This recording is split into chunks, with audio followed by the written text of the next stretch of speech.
అంటే మన సంపదను కూడా మనం 50% ఖర్చు పెట్టుకోవాలి, 25% దానం చేయాలి, ఇంకో 25% పొదుపు చేయాలి ఖచ్చితంగా. రకరకాల పథకాల్లో LIC వారి పథకాలన్నీ ఉంటాయి, జీవన శాంతి, జీవన అక్షయ, జీవన అభయ, రకరకాలు ఉంటాయి. వేసి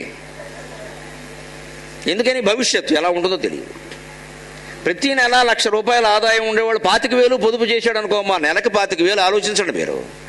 ఎంత అయిందండి? ఏడాదికి 3 లక్షలు అయింది, 10 ఏళ్లకు 30 లక్షలు అయింది. ఎందుకు వస్తుందంటే దరిద్రం, అసలు మనకు పొదుపు చేసే అలవాట్లేదు.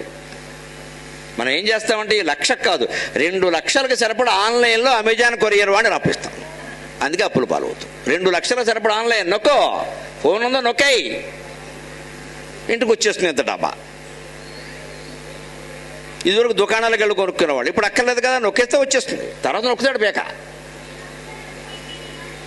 ఈ 1,00,000కి జీతం ఉంటే 2 లక్షలకు సరిపడా మీరు సామాన్లు కొనుక్కొని పెట్టుకుంటే, వైభవాలు పెట్టుకుంటే